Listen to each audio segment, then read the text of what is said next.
他分明是看上我爸，一个比他大了20多岁的老头子。他图什么？我一边翻着监控记录，一边想不通。6个月前，也就是我妈去世前3个月，那个时候他刚刚查出了癌症，开始住院治疗。我估计也就是那个时候，给江岑和我爸创造出了机会。我快进着视频，直到4个多月前的一个晚上，那时正是夏天。我看着视频里的我爸，先是一个人在客厅里喝酒，过了一会儿，穿着清凉的江岑就从房间里出来了。他走过来跟我爸说了2句什么，我爸就开始给他倒酒，一来二去的2人就喝上了，然后越挨越近，举止也越来越亲密，最后直接在客厅的沙发上就啃在了一起。我按下了暂停键，看着监控右上角的时间，7月29日，我翻出手机查看记录，发现那天正好是妈妈做手术的日子。我记得那天我一直在医院里守着，下午的时候爸爸说有点不舒服，先回家休息一会儿，让我等手术结束后打电话给他。可是之后他的电话却一直没人接。原来我的好爸爸在我妈跟死神搏斗的时候正沉醉温柔乡雅，而且凑巧的是，我妈做完手术的第2天，正好是他提出要将房子过户给我的日子。不知道是不是因为前一晚我爸刚好做了对不起他的事，因此他没有任何反驳的就在过户协议上签上名字。我握紧拳头，忍着恶心将监控拷贝了好几份，渣男贱女全都给我滚！想着2人在我这里没捞到好处，肯定还会有下一步动作。我先一步行动通知了公司的财务小张，没我的允许，不准让我爸从公司账面上只走1分钱。我50多岁的爸爸要结婚了，就在妈妈去世3个月后。丹丹，你理解爸爸，爸爸还年轻，不可能一辈子单身啊。再说你小岑阿姨都怀孕了，我怎么可能让她一个人呢？我愕然，小岑阿姨略过爸爸，我看向她身后那个微微显怀的女人，她分明是小我2岁的学妹啊。下一秒，江岑羞答答的从包里掏出张纸递给我，丹丹姐，我上周刚去香港做完检查，孩子已经18周了，是个男孩。我接过那张 B 超报告，只扫了一眼就还给了他。所以你们俩这是在我妈走之前就好上了。我的声音平静得听不出一丝情绪。江岑低头不语，我爸却一把挤开我，搂着他的小女朋友，大嗓门道：林丹丹，你什么意思？是问起你老子的私事来了是吧？我压抑着胸腔里的愤怒，我再问一遍，你俩什么时候好上的？林丹丹，我给你脸了吗？爸爸的嗓门又往上提高了8度。我今天就是过来通知你一下我和小岑要结婚的事，又不是需要你批准，你搁这儿审问犯人呢？眼看着战火一触即发，江岑微微挣开我爸的怀抱，向我走近了2步。丹丹姐，你别多想，阿姨走后，叔叔一个人多可怜，你也不是不知道，现在多一个人照顾他不好吗？再说了，他抚摸着微微凸起的小腹，医生说我这一胎是男孩，你很快就会有一个弟弟了，等你以后嫁了人，也多了个替你撑腰的娘家人，这不好吗？什么？就你肚子里那团肉，还弟弟？先不说老头子50多了还能不能让你怀上是第一个问题。再说了，你真以为我需要靠一团眼睛鼻子嘴巴都还没发育完全的胚胎给我撑腰？真是笑话。许是我不屑的表情太过明显，我爸摆明了要替江岑出头，叫什么丹丹姐，现在你是长辈，他是晚辈，等我们结了婚，他叫你一声妈都是可以的。见我又要开口，我爸不耐烦的挥了挥手，好了，改口的事先不急，今天我们来除了通知你我和小岑的婚事外，还有一件事。他摊开右手往我面前一伸，之前给你的房本呢，拿给我，我要重新拿去过户。我爸口中的房本包括2套郊区的别墅，5套市中心的房子，3个商铺，总价值超过1亿，全部在我妈去世前2个月，逼着我爸答应了将夫妻之间所有的动产不动产全划拉到我名下。当时我还有点不好意思，毕竟我爸也不算老，才50多岁就被完全剥夺财政大权，会不会太残忍了？现在想想，还好有我妈当初的坚持。这不好戏开场了，我微微一笑，房本？你说的是哪个房本？过户成谁的名字？我爸双手在空中一挥，就那个几个月前你妈在医院的时候。哎呀，我说了你也不知道，你把他们都拿过来，我自己挑。我像看傻子一样的看着他，你觉得这种东西我会留在家里吗？当然是存在银行的保险柜里了。那你现在就去一趟银行，把他们拿回来，我还要去趟房管局呢。哎呀，算了，我跟你一起去，也省得你来来回回跑了。说完，我爸就拿上车钥匙往大门口的方向移动，走了好几步，一回头发现我还在原地。嘿，你没听到吗？我让你跟我一起去银行，早点把事办了。我看了眼新做的指甲，慢吞吞的吹了口气。我只是问你哪个房本，又没说真的要给你，你激动什么？林丹丹，我爸3两步跨回到我跟前，你搞笑呢？我让你把房本拿出来，你听到没有？那本来就该是我的，老子爱给谁给谁，你当真以为你是林家唯一的继承人了吗？说完，他还意有所指的看了一眼江岑的肚子，而江岑也非常配合的撑着肚子往前又挺了挺，就像是在宣示主权。很好，你不提我还差点忘了，这儿还有一个等着继承你邻过动财产的胚胎呢。可惜啊，可惜，不管是唯一也好，唯二也罢，你现在2手空空，我看等他生出来后还能来继承些什么动。那天我爸和江岑在我这儿什么也没有捞到，2人是灰溜溜的离开的。待他的车子消失在监控镜头，我立马打开了家里摄像头的备份，因为我家是做珠宝生意的，因此各个角落都安装了摄像头。我现在就想知道江岑那个贱人是什么时候和我爸勾搭在一起的。认识他还是在8年前，那个时候我大3，而江岑作为大1新生刚刚加入校学生会，他经常向我请教问题，一来二去的我俩就熟了。可等他大学毕业回了老家后，我俩的联系就越来越少了，也许是因为工作忙吧。后来再有他的消息，就是听说已经结婚了。今年上半年，已经6年没见过面的江岑没有任何预兆的，突然打电话给我说来了行事，想见一见我。见到江岑时，我大吃一惊，完全无法将眼前这个形容憔悴、满身伤痕的人和6年前那个青春靓丽的女大学生联系在一起。我问他发生了什么事，他说是她老公，还说家暴对他来说是再平常不过的事了，也是这次打得狠了，他才逃了出来，发誓再也不要过那样的日子。我问他接下来有什么打算，他说想先找个工作安定下来，再慢慢起诉离婚。见他一个人在行市人生地不熟的，又带着一身伤，我脑子一热，就把他带回了家。就这样，江岑在我家一住就住了大半年。他这个人吧，嘴甜，会来事儿，也很勤奋，刚来不久就自己找到了工作，眼看着他越来越好，工作上了正轨，离婚证也拿到了手。我妈闲得无聊就开始琢磨给他再介绍个对象，可江岑总是笑笑拒绝了，说自己刚跳出一个火坑，还不想那么快又跳进另一个。他分明是看上我爸，一个比他大了20多岁的老头子。他图什么？我一边翻着监控记录，一边想不通。6个月前，也就是我妈去世前3个月，那个时候他刚刚查出了癌症，开始住院治疗。我估计也就是那个时候，给江岑和我爸创造出了机会。我快进着视频，直到4个多月前的一个晚上，那时正是夏天。我看着视频里的我爸，先是一个人在客厅里喝酒，过了一会儿，穿着清凉的江岑就从房间里出来了。他走过来跟我爸说了2句什么，我爸就开始给他倒酒，一来二去的2人就喝上了，然后越挨越近，举止也越来越亲密，最后直接在客厅的沙发上就啃在了一起。我按下了暂停键，看着监控右上角的时间，7月29日，我翻出手机查看记录，发现那天正好是妈妈做手术的日子。我记得那天我一直在医院里守着，下午的时候爸爸说有点不舒服，先回家休息一会儿，让我等手术结束后打电话给他。可是之后他的电话却一直没人接。原来我的好爸爸在我妈跟死神搏斗的时候正沉醉温柔乡雅，而且凑巧的是，我妈做完手术的第2天，正好是他提出要将房子过户给我的日子。不知道是不是因为前一晚我爸刚好做了对不起他的事，因此他没有任何反驳的就在过户协议上签上名字。我握紧拳头，忍着恶心将监控拷贝了好几份，渣男贱女全都给我滚！想着两人在我这里没捞到好处，肯定还会有下一步动作。我先一步行动通知了公司的财务小张，没我的允许，不准让我爸从公司账面上支走1分钱。挂完电话，我想了想，还是决定将事情告诉我男朋友宋阳，以免被人借着我的名义从他那里捞钱。2天后，我突然接到了小张的电话，果然我爸去了公司，幸好提前给他提了个醒，这才没让我爸的诡计得逞，任他如何砸杯子甩脸子，摆老板的谱，小张都坚持住了，没花给他1分钱，最后还叫来了保安把我爸请了出去。我心中一片虚息，他闹成这样，是连脸都不要，直接豁出去了，是因为爱情，还是因为怀的男娃？当初我妈生下我后，我奶奶一看是个闺女，就让我妈好好休养身子，争取来年再战，抱个小子。我妈当时就说了，这辈子就生这一个，反正家里正好是做珍珠生意的，来个闺女不正好是掌上明珠了吗？我爸拗不过我妈，笑话，公司是我外公外婆一手创办起来的，他还要看他们的脸色呢，哪敢对着干呀？可估计从那时起，没有儿子的那根刺就在心里扎下来了，因为我发现从小到大，他对叔叔伯伯家的侄儿都远远要比对他亲闺女好。自从我爸接二连三的碰钉子之后，我就一直等着他的下一步行动。这天是我爷爷的80大寿，虽然我跟那边的亲戚关系不咋地，可老人家这种大日子还是不能缺席的。我估摸着今天的宴席不会那么简单，寿宴是在酒店的包间里举办的。推门进去的时候，我瞥了一眼，人不多，就2桌，什么叔叔伯伯姑姑的拖家带口全来了。然而让我意外的是，江岑居然也在，他到底以什么身份来的呢？见到我爸装作没事人一样，我暗想，看你能忍到什么时候。一餐饭吃的还算顺利，酒过3巡，我突然听到爷爷在叫我的名字，丹丫头啊！我心中呵呵2声，好戏终于要上场了吗？丹丫头啊，你跟宋家小子的事儿什么时候办啊？爷爷问。我放下筷子擦了擦嘴说，不知道啊，本来是计划的明年初，妈那件事以后，我想着要给他守孝，就提出来推迟婚礼，宋家也同意，至于具体时间再议吧。见我提到我妈，爷爷老脸上多了几分不自在，不过他很快就调整好了情绪，接着说，你看啊，当初你妈生病脑子糊涂了，让国栋把房子全部转到你名下，虽说是为了满足你妈生前最后的心愿，可这么大件事儿你们谁也没跟我商量一下就办了，这不好吧？按我说，这房子的事儿咱是不是应该把它改回来啊？好歹你爸也是和你妈20多年的夫妻，一路走来的艰辛我们都看在眼里，那些房子本来就该有你爸的一半，至于另一半你妈那部分呢，按照这个国家继承法规定啊，配偶和子女都有份。这样吧，今天趁着大伙都在，爷爷呢就主持一下公道，我做主了，你妈那部分全都留给你，你爸1分不要，但是你爸那一半呢，你得还给他，怎么样？我这样的分配还算合理吧？席面上的人纷纷附和着，说老爷子对这个孙女是真好，一个女娃娃还给他留那么多钱，反正女娃早晚都是要嫁人的，要那么多钱有何用？还不如帮衬叔叔伯伯家的堂兄弟。爷爷满面红光的听着众人对他的评价，脸上笑的褶子都多了2条。我爸也不例外，坐得板板正正的，听着一帮亲戚对他的恭维，仿佛车子房子票子都已经到手了似的。我看着这一切，觉得有点好笑。慷他人之慨是什么意思？我今天总算见识到了。林国栋和我妈20多年的夫妻是没错，夫妻共同财产应该均分也没错。可我妈留给我的那些房子，大部分都是我外公外婆留给她的呀。我妈处置自己父母留下来的资产，为什么要跟你商量？当年外公外婆相继去世，没有留下遗嘱，指定将房子留给我妈，因此按照法律规定，这些全都成了我妈和我爸的夫妻共同财产。好在我妈深谋远虑，直接将房子全部划到我名下。既然是我外公外婆挣出来的家当，现在又合法合规的在我名下，我是脑子打铁了才会将他们让出来，留给林国栋去养那个小杂种。我微微一笑，不好意思啊，房子是我妈留给我的，我是不会让出来的。一帮人脸上的笑一下凝固了，爷爷急忙道，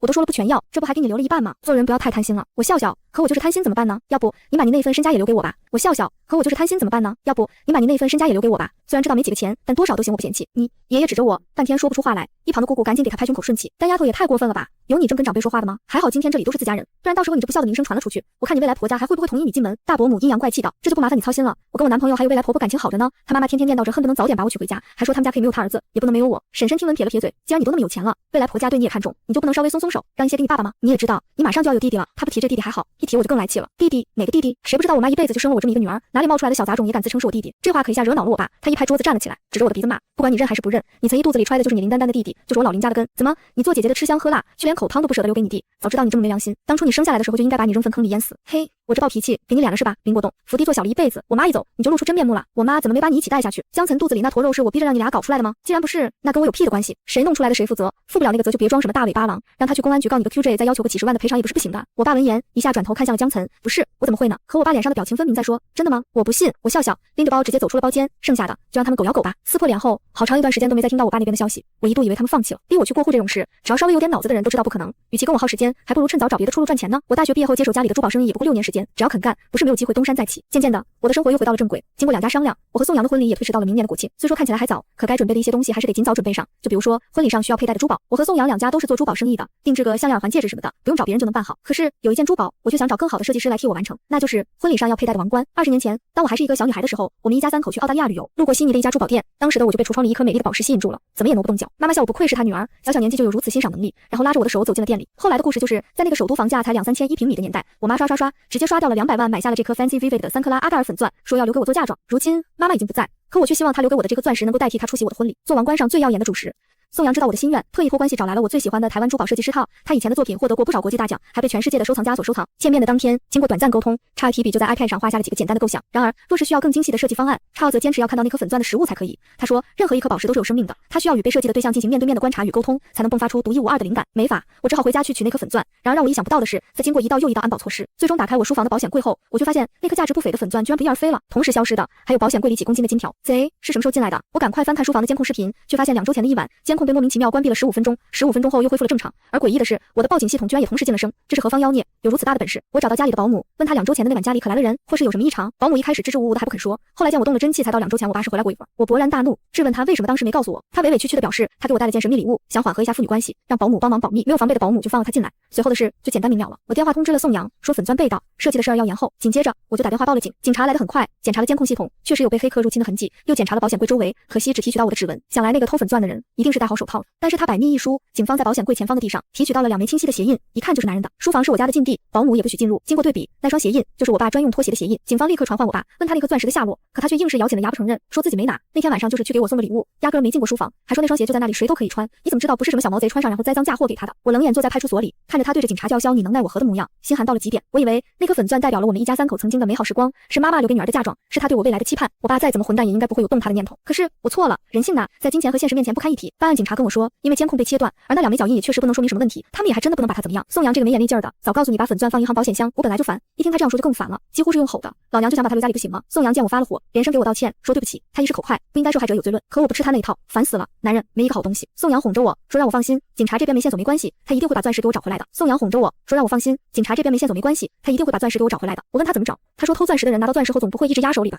只要一交易，那我们自然就知道钻石在哪里了，还能顺藤摸瓜找出背后的人。宋阳这话果真没错。只过了几天，我们就在同行那里得到了一个消息，一个比利时来的珠宝商人最近走了大运，用远低于市场的价格收到了一颗极品阿盖尔粉钻。收到消息的我和宋阳对视一眼，那颗极品阿盖尔粉钻就是前不久我丢失的那颗。等我们通过警方联系上那名比利时商人时，他一开始还不承认，直到自己是花了实打实的1000万人民币买下来的，就是他的东西了。听到1000万这个数字时，我都快要吐血了。在当年这可是一套北京4合院啊！经过警方与比利时商人的周旋，我们这边又出具了钻石的高清图、编号、当年的购买记录以及报警记录以后，果真是我丢失的那一颗。得知他购买的是赃物后，那人也是气得连连跺脚，还直嚷嚷，我说怎么会这么便宜，还以为捡了大漏呢。不行，我要报警。警方查看了他的转账记录，果然收款方就是林国栋，我爸。于是再一次的，我爸被请进了警局。一开始他还嘴硬，说那怎么能叫偷呢？那是20年前自己和老婆一起买的，他有1半的处置权。我冷笑一声，拿出母亲病危时他俩共同签署的文件，上面清清楚楚、明明白白的写着，除了那些不动产外，母亲私人拥有的所有珠宝首饰，包括20年前购买的粉钻等等，都归女儿林丹丹所有。看到那份文件，我爸一下烟了，喃喃道：“你妈真狠，真是一点活路都不给我留啊！”我冷眼看着他说：“不是我妈狠，是你绝情才对。钻石是追了回来，但至于要不要起诉我爸，鉴于是家事，警察让我们自己决定。我这边还没想好呢，就听说比利时商人先按耐不住，把我爸给告了，因为他想追回那1000万，但我爸拒不配合。听到这个消息的我当时就惊掉了下巴。我爸这么猛的吗？1000万呢，够他进去才几年缝纫机的了。后来我才知道，原来不是他不想还，而是他压根还不了，因为那1000万丢了。要不说江岑也是个猛人呢，在听说钻石被找回来后，他第一反应就是这到手的1000万就要飞走了。于是他连夜给我爸留下纸条，说那1000万是他肚里孩子从小到大的抚养费和教育经费，他先拿走了。至于比利时商人那怎么交代？你不是还有个有钱的女儿吗？去找他呀。哦，对了，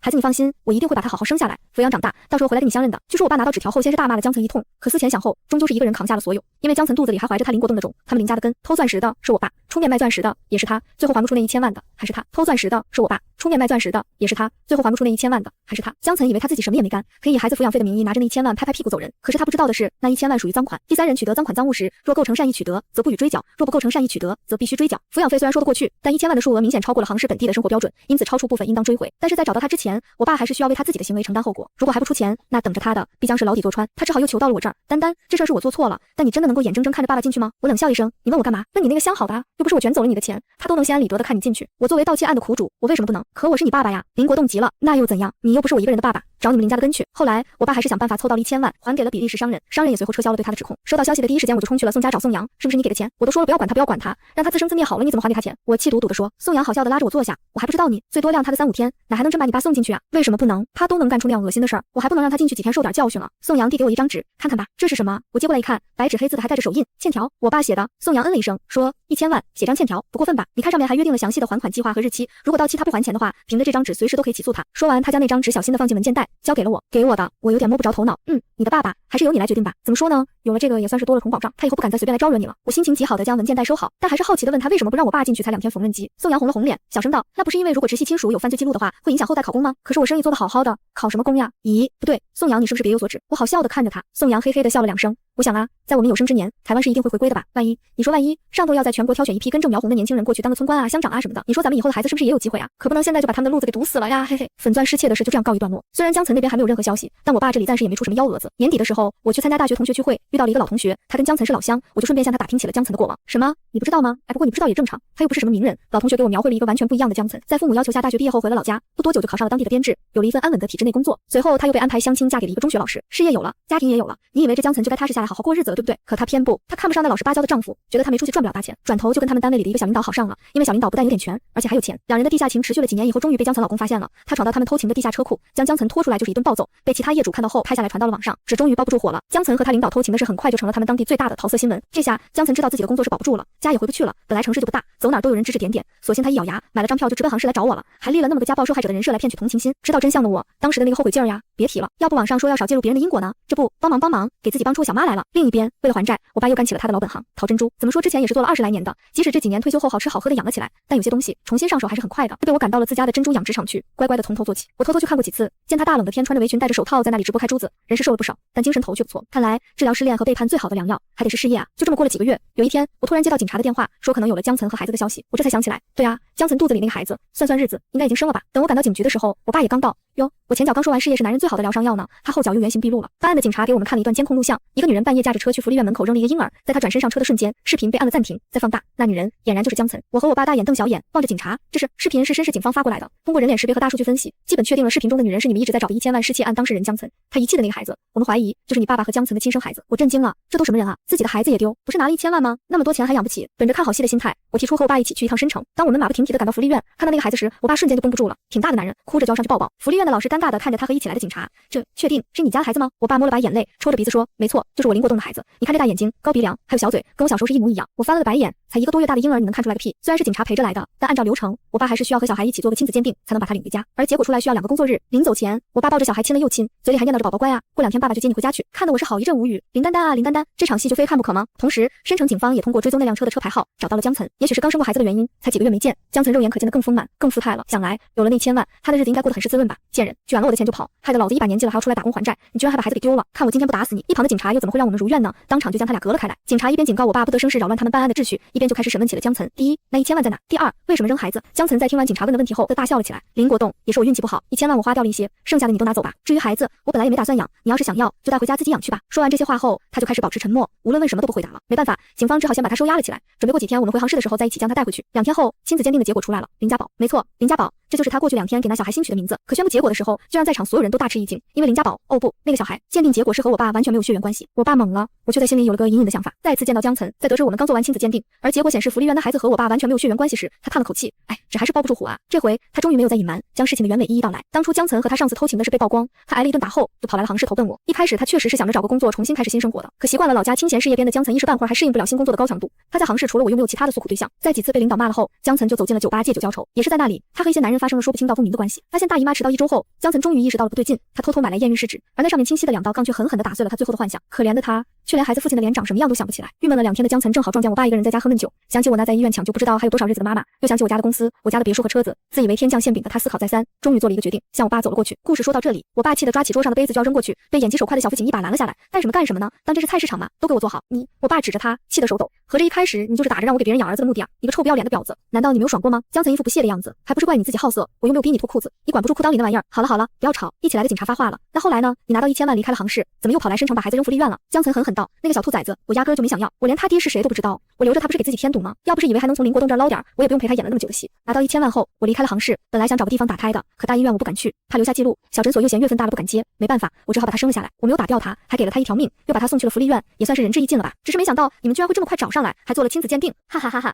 都是命啊！江岑疯了一样仰天大笑，很快就被带了下去。回到杭市后，很快江岑的处理结果就出来了。他因为掩饰犯罪所得收益罪和遗弃罪2罪并罚，被判处5年有期徒刑，并罚款若干。而那孩子亲妈都进去了，亲爹也不知道是谁，自然就是由福利院继续照顾喽。我给他们捐了一笔钱，不为别的，就是觉得福利院那些孩子都挺可怜的，能帮就帮一些吧。至于我爸，江岑拿他当冤大头的事已经在我们圈子里传开了，可惜他心心念念了那么久的男娃，林家的根到头来还是别人的孩子。为了一个捞金女和别人的孩子，跟自己亲闺女反目成仇，让他成了本年度杭市珠宝圈里最大的笑话。不少家庭引以为戒，男人们被自家老婆拎着耳朵警告要洁身自爱，否则林家老头子的今天就是你的明天。至于那1000万，我们只追回了800多万，剩下的100多万早就被江岑花光光了，因此那笔债还是落在了我爸身上。他现在吃住都在养殖场上，就为了能早一点赚够钱还债。宋阳偷偷去看过他一次，说我爸正穿着防水围裙和雨靴混在一大群工人里捞珍珠蚌呢，还说短短几月未见，他就老了10来岁的样子，精气神都被抽走了一半。想来没了那个儿子对他的打击应该还是挺大的吧。宋阳问我打算和我爸就这样一直互不往来吗？我白了他一眼，反问他要是宋爸爸在宋妈妈重病的时候还和其他女人搞3搞4，差点给你整出个弟弟来，你还会不会轻易就原谅他？宋阳叹了口气没有说话，我却觉得现在这样就挺好，既然裂痕已经产生，那怎么样都是不能修复的。至于未来会怎样，我们就交给时间，让时间来决定吧。